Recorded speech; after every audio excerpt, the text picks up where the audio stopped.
23 വർഷങ്ങൾക്ക് മുമ്പ് ബഹ്റൈനിൽ നിന്നും കാണാതെയായ പേരാമ്പ്ര മേപ്പയൂർ സ്വദേശി കണാരൻ ഇന്നും പ്രവാസലോകത്തിന് ഒരു നീറുന്ന ബാധ്യതയാണ്.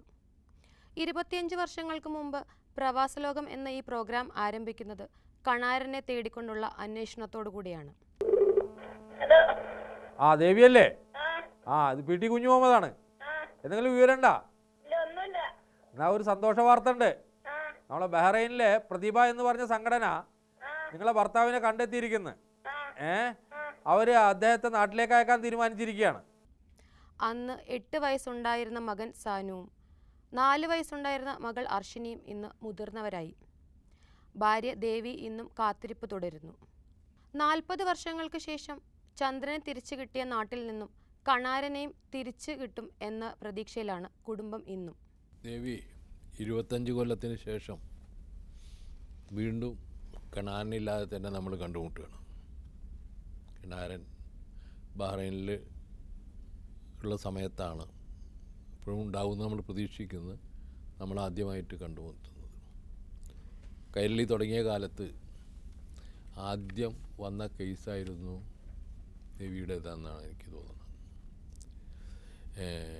അന്ന് ഞാൻ എൻ്റെ ജീവിതത്തിൽ 25 കൊല്ലത്തെ പ്രവാസ ലോകത്തിൽ എപ്പോഴെങ്കിലും കരഞ്ഞിട്ടുണ്ടെങ്കിൽ ദേവിയുടെ കഥ കണ്ടിട്ടാണെന്നാണ് എനിക്ക് തോന്നുന്നത്.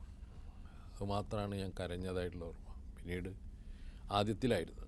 അതിലേറ്റവും പ്രധാനപ്പെട്ടത് ഞാൻ ഓർക്കുന്നത് സജിതാമഠത്തിലും റഫീഖ് റാവുത്തറും കൂടിയിട്ട് എയർപോർട്ടിൽ കാത്തു നിൽക്കുകയും പിന്നീട് കുറേ നേരം കാത്തു നിന്നിട്ടും കണാരനെ കാണാതിരിക്കുകയും അങ്ങനെ നമ്മൾ അന്വേഷിച്ചു പോയി വേറൊരു കണാരനെ കണ്ടെത്തുകയും ചെയ്തതാണല്ലോ കഥ. ഇത് കോഴിക്കോട് എയർപോർട്ടാണ്. ദേവി ചേച്ചിയുടെ പ്രതീക്ഷകൾ പോലെ ഞങ്ങളുടെ ക്യാമറ കണ്ണുകളും ബഹ്റിൽ നിന്നെത്തുന്ന കണാരനെ കാത്തുനിന്നു.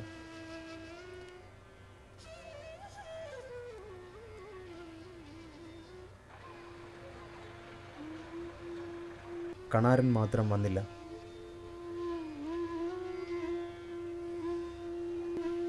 ദേവി ചേച്ചിയും മകൾ അശ്വതിയും മകൻ സരുണും അച്ഛൻ ഗോപാലനും സുഹൃത്തായ കുഞ്ഞിരാമേട്ടനും കണാരൻ്റെ അനുജൻ രവിയും ജ്യേഷ്ഠൻ ശങ്കരനും അടുത്ത വീട്ടിലെ രാജനും അടങ്ങുന്ന സംഘം നിരാശരായി മേപ്പയൂരിലേക്ക് തിരിച്ചു.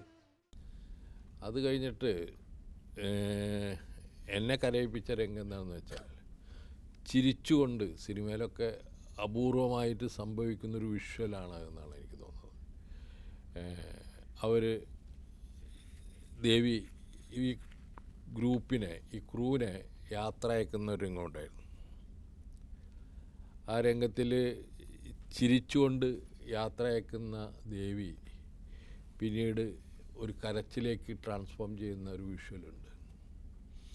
അത് ലോകത്തിലെ എല്ലാ മനുഷ്യരുടെയും കണ്ണിൽ കണ്ണീരണിയിച്ചതാണ്. ഇന്നും അതൊരു വലിയ നീറലായിട്ട് പ്രവാസ ലോകത്ത് നിൽക്കുന്നു എന്നുള്ളതാണ്.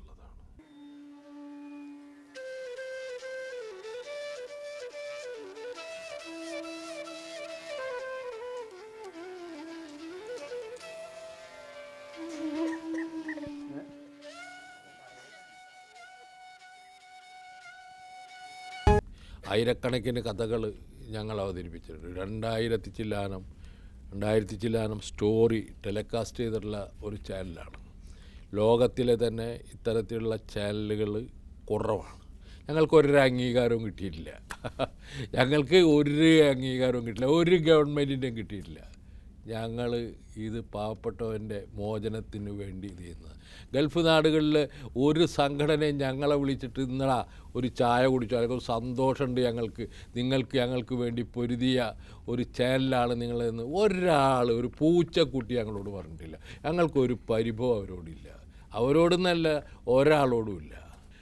അതിലൊക്കെ അതിജീവിച്ചുകൊണ്ടാണ്, അതിനൊക്കെ നമ്മൾ തൃണവൽഗണിച്ചുകൊണ്ടാണ് ഈ ഭക്തി മുന്നോട്ട് പോകുന്നത്. 25 കൊല്ലമായിട്ട് ഇത്രയും ശക്തമായിട്ട് തുടരുന്ന ഒരു ഭക്തിയും കേരളത്തിലെ ടെലിവിഷൻ ചരിത്രത്തിലില്ല എന്നുള്ളതാണ്. അതുകൊണ്ടാണ് ജർമ്മനിയിൽ നിന്നും ഫ്രാൻസിൽ നിന്നൊക്കെ ഇതിൻ്റെ ഇതിൻ്റെ ഫോം, ഇതിൻ്റെ കണ്ടൻറ്റ്, ഇതിൻ്റെ പുതിയ തരത്തിലുള്ള അന്വേഷണങ്ങൾ, ഇതൊക്കെ കണ്ട് പഠിക്കാൻ വേണ്ടി ഇതേ ഫ്ലോറിൽ വന്ന വിദേശികളുണ്ട്. എന്നിട്ടും നമ്മളുടെ മലയാളികളായിട്ടുള്ള ആളുകൾക്കൊന്നും, പ്രത്യേകിച്ച് പ്രവാസ ലോകത്ത് ജോലി ചെയ്യുന്ന സംഘടനകൾ, പ്രവർത്തിക്കുന്ന സംഘടനകൾക്ക് പോലും ഇതെന്താണെന്ന് മനസ്സിലായിട്ടില്ല എന്ന് വളരെ ദുഃഖത്തോടു കൂടി ദേവിയെ മുന്നിലിരുത്തി പറയാൻ ആഗ്രഹിക്കുകയാണ് ഞാൻ അത്ര വലിയൊരു കടപ്പാടോട് കൂടിയിട്ടൊന്നുമല്ല പ്രവാസികളെ കാണുന്നത്. അവരൊന്നും ഇങ്ങോട്ടൊന്നും കാണിക്കാറില്ല. ഞങ്ങൾ കാണിക്കുന്നത് നിങ്ങളോടുള്ള സ്നേഹം കൊണ്ടാണ്, നിങ്ങൾ ഈ നാട്ടിന് നൽകുന്ന സംഭാവന കൊണ്ടാണ്. കൂടുതൽ ദീർഘിപ്പിച്ച് മുഷിപ്പിക്കുന്നില്ല. ഞാൻ ഇവരുടെ ജീവിതത്തിലേക്ക് വരികയാണ്. മകനും മകളുമായിട്ടാണ് ദേവി ഇവിടെ എത്തിയിട്ടുള്ളത്. രണ്ടുപേരും മുതിർന്നിരിക്കുന്നു, ചെറിയ മക്കളായിരുന്നു രണ്ടുപേരും. ഒരാൾ വിവാഹം കഴിച്ചിരിക്കുന്നു, മറ്റൊരാൾ ചെറിയ ജോലിക്ക് പോകുന്നു, ജോലിയില്ല. പകുതി നിർമ്മിച്ച വീടുമായിട്ട് ദേവി നമ്മളെ മുന്നിലിരിക്കുന്നു. അങ്ങനെ നിരവധി പ്രശ്നങ്ങളുമായിട്ട് വന്നിരിക്കുകയാണ്. ദേവി എന്താ ഇപ്പോൾ പറയാനുള്ളത്? ഭർത്താവ് തിരിച്ചു വരണം പ്രതീക്ഷയോടെ കാത്തിരിക്കുന്നതിനെയും ഇനിയും പ്രതീക്ഷ വെട്ടിക്കില്ല. പ്രതീക്ഷ വരുമെന്നുള്ള പ്രതീക്ഷ തന്നെ. ഇപ്പോൾ എങ്ങനെയായിരുന്നു ജീവിതം? ജീവിതം പിന്നെ ചെറിയ ജോലിക്ക് പോയിട്ട് അങ്ങനെ ജീവിക്കുന്നു. ഞാൻ ആദ്യം തൊഴിലുറപ്പിന് പോയിക്കൊണ്ട് ഇപ്പോൾ അസുഖമാരെ പോകാൻ പറ്റുന്നില്ല. ബാലൻസും മൈഗ്രൈൻ്റെ തലവേദന ഒക്കെ ഉള്ളത് കൊണ്ട് ഇപ്പം പോകുന്നില്ല. ഇപ്പം പോകുന്നതുകൊണ്ട് ജീവിക്കുന്നു. മോള് ഭർത്താവിൻ്റെ വീട്ടിൽ കല്യാണം കഴിഞ്ഞു. ഭർത്താവിന് എന്താ ജോലി? അയാൾ വന്നോണ്ടോ? ഡ്രൈവറല്ല വന്നിട്ട്. മോന് എന്തിലാ ഇപ്പോൾ ഏത് ഇതിലാണ് പോകുന്നത്? ചുമട്ട് തൊഴിലാളിയാണ്. നമ്മളുടെ പ്രവാസ ലോകത്ത് ഇത്തരത്തിലുള്ള ദുരിതങ്ങൾ ഏറ്റുവാങ്ങിയ മനുഷ്യരുടെ ജീവിതമാണ് നമ്മളെ മുന്നിൽ വയ്ക്കുന്നത്. നമ്മളിവിടുന്ന് കൊണ്ടുപോയിട്ട് വലിയ ആളുകളെ സ്വീകരിക്കുന്നവരാണല്ലോ പ്രവാസികൾ. എന്തേ ദേവിയെ കാണാൻ മറന്നത്, എന്തേ ഈ മക്കളെ കാണാൻ മറന്നത് എന്നൊക്കെ ചോദിക്കുമ്പോഴാണ് നമുക്ക് കലിപ്പ് വരുന്നത്. ഇത്ര കാലമായിട്ട് ഞങ്ങൾ ഈ ചാനലിലൂടെ ഇവരുടെ ജീവിതത്തെക്കുറിച്ച് പറഞ്ഞിട്ട് ഒരു കാര്യമായ ഒരു സഹായവും ഈ കുടുംബത്തിന് കിട്ടിയിട്ടില്ല. റഫീഖിൻ്റെ കഠിനാധ്വാനത്തിലൂടെയാണ് ഈ രണ്ട് മക്കളെ പഠിപ്പിച്ചത്. റഫീഖ് അതിന് വലിയ വില കൊടുത്തിട്ടുണ്ടെന്ന് വിശ്വസിക്കുന്ന ഒരാളാണ് ഞാൻ. പ്രത്യേകിച്ച് മറ്റു മനുഷ്യരുടെ ബുദ്ധിമുട്ടുകളിൽ ഇത്രയധികം കനിവ് കാണിക്കുന്ന മാധ്യമപ്രവർത്തകരിൽ അപൂർവമായിട്ടാണ് റഫീഖിനെ പോലുള്ളവരെ കാണാൻ കഴിയുള്ളൂ. അത് ദീർഘകാലമായിട്ട് എത്രയോ ആളുകളെ, പ്രവാസ ലോകത്തിൽ വന്ന് ദുരിതമറിയിച്ച എത്രയോ ആളുകളെ ഞങ്ങൾ പോറ്റിയിരിക്കുന്നു. അതിലൊന്നാണിത്. എന്നിട്ടും ഞങ്ങളുടെ കൈകൊണ്ട് അവർക്ക് രക്ഷപ്പെടാൻ കഴിഞ്ഞില്ല. മക്കൾക്കൊരു നല്ല ജോലിയോ ദേവിക്കൊരു സുരക്ഷിതത്വം ഒന്നും നൽകാൻ കഴിഞ്ഞില്ല എന്നുള്ളതാണ്. അവരുടെ വീട് പകുതിയായി കിടക്കുന്നു. ഇനിയെങ്കിലും പ്രവാസ ലോകത്തുള്ള സുഹൃത്തുക്കൾ, ഈ പാവപ്പെട്ട മനുഷ്യരെ ജീവിതം 40 കൊല്ലമായിട്ട് ഗൾഫിലുള്ള ആളാണ് കണാരനുണ്ടോ ഇല്ലേ എന്ന് തന്നെ സംശയമാണ്. ദേവി പ്രതീക്ഷിക്കുന്നുണ്ടെങ്കിലും എനിക്ക് ആ പ്രതീക്ഷ അത്ര ഇല്ലാത്ത ഒരാളാണ് ഞാൻ. അപ്പോൾ ഇതിൻ്റെയൊക്കെ അടിസ്ഥാനത്തിൽ എന്തെങ്കിലും ചോദിച്ചറിയാം. മോനെന്താ ഇത്?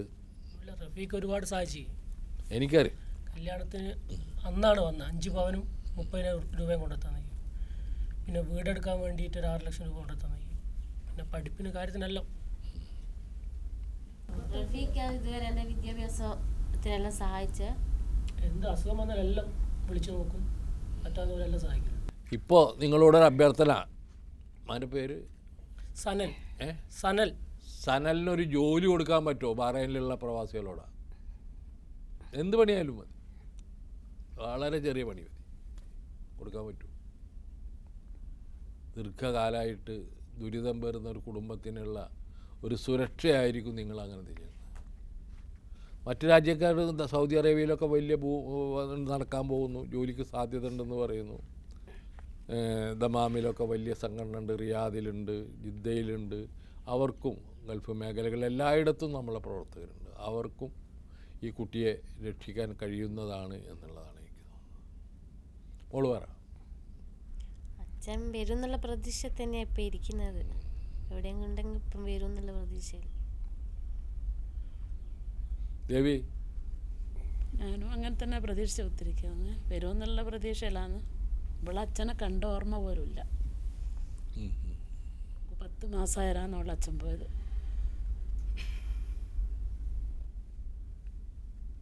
10 മാസം 10 മാസം കൈക്കുഞ്ഞായിരുന്നു പോയതാ.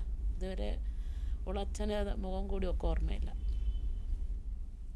ഓന് 3 വയസ്സ് ആന്ന് പോകും. 3 വയസ്സ്. ഇപ്പം എത്ര വയസ്സുണ്ടാവും അവർക്ക്? കണാരന് 63. 63. പ്രധാനപ്പെട്ട പ്രവർത്തകരോട്, ബഹ്റൈനിലുള്ള ആളുകളോട്, അദ്ദേഹം പെപ്സി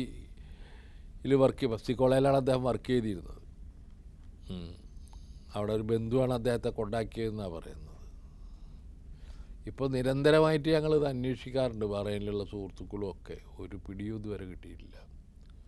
ഇത്രയും പിടികിട്ടാത്ത വളരെ അപൂർവം കേസുകളാണ് ഞങ്ങൾക്കുള്ളത്. അതിലേറ്റവും പ്രധാനപ്പെട്ടതും ഞങ്ങളേറെ ദുഃഖിച്ചതുമായ കേസ് ദേവിയുടേതാണെന്നാണ് എനിക്ക്, കണാരൻ്റേതുമാണ്. നോക്കട്ടെ, ഏത്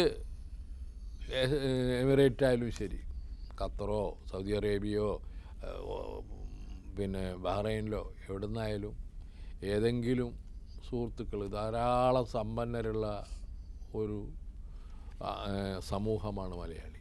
എനിക്ക് തോന്നുന്നു കേരളത്തിൽ നമ്മൾ ഇൻവെസ്റ്റ് ചെയ്യേണ്ട അത്ര തന്നെ കേരളത്തിന് പുറത്ത് ഇൻവെസ്റ്റ്മെൻറ്റുള്ള അപൂർവ സമൂഹങ്ങളിൽ ഒന്നാണ് മലയാളി എന്ന് വിശ്വസിക്കുന്ന ആളാണ് ഞാൻ. ലോകത്ത് പരന്ന് കിടക്കുകയാണ് മലയാളിയുടെ ഇൻവെസ്റ്റ്മെൻറ്റ്, മലയാളിയുടെ എൻ്റർപ്രണേഴ്സ് ഒക്കെ തന്നെ. അതൊരു വലിയ അഭിമാനമാണ്, യാതൊരു സംശയമില്ല. അതിന് ഞാൻ നിങ്ങളെ അഭിനന്ദിക്കുകയും ചെയ്യുന്നുണ്ട്. തരത്തിലുള്ള പല കേസുകളും നിങ്ങൾ ഏറ്റെടുത്തിട്ടുണ്ട്. ഞാനിപ്പോൾ കുറേ പരിഭവമൊക്കെ പറഞ്ഞെങ്കിലും നിങ്ങൾ ഒരുപാട് കാര്യങ്ങൾ ചെയ്തിട്ടുണ്ട്, ഈ നാടിനെ മാറ്റിയിട്ടുണ്ട്, അതൊക്കെ ഉണ്ട്.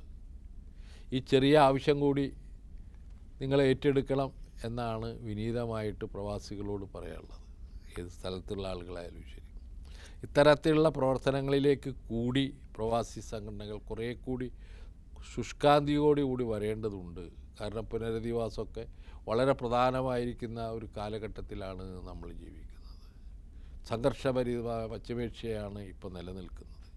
ഈ അർത്ഥത്തിലൊക്കെ നമ്മൾ കുറേ കൂടി ഈ ഔപചാരികത വിട്ട് മനുഷ്യജീവിതത്തിൻ്റെ യാഥാർത്ഥ്യങ്ങളുമായി ബന്ധപ്പെടുന്ന വിഷയങ്ങളിൽ പ്രവാസി സംഘടനകൾ കൂടുതൽ ശ്രദ്ധ പതിപ്പിക്കണം എന്നാണ് എനിക്ക് പറയാനുള്ളത്.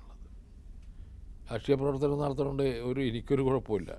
പക്ഷേ അതോടൊപ്പം തന്നെ അതിനേക്കാൾ കൂടുതലായിട്ട് നിങ്ങളുടെ പ്രശ്നം, നിങ്ങളുടെ ജീവിതം, അതാണ് നിങ്ങൾ നോക്കേണ്ടത് എന്നാണ് എനിക്ക് തോന്നുന്നത്. നിങ്ങളെക്കുറിച്ചാണ് പ്രവാസികൾ ചിന്തിക്കേണ്ടത്. ആദ്യം നിങ്ങളെക്കുറിച്ച് ചിന്തിക്കുക, നിങ്ങളോടൊപ്പം കഴിയുന്നവരെക്കുറിച്ച് ചിന്തിക്കുക, അതിനുശേഷം മറ്റുള്ള കാര്യങ്ങൾ ചിന്തിച്ചാൽ മതി എന്ന് വിശ്വസിക്കുന്ന ഒരാളാണ് ഞാൻ. ദീർഘകാലത്തെ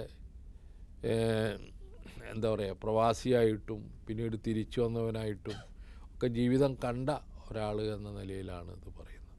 ഇതുപോലത്തെ അനുഭവങ്ങളുള്ള നൂറുകണക്കിന് ആളുണ്ടാവും. എന്തായാലും ദേവിയുടെ വിഷയം വളരെ ദുഃഖകരമായൊരവസ്ഥയാണ്. ഈ അവസ്ഥയിലെങ്കിലും ദേവിക്കൊരു സമാധാനം കൊടുക്കാൻ പ്രവാസികളായ നമ്മൾക്ക് കഴിയണ്ടേ? ഈ ചോദ്യമാണ് ഞാൻ നിങ്ങളോടെല്ലാം ഉന്നയിക്കുന്നത്.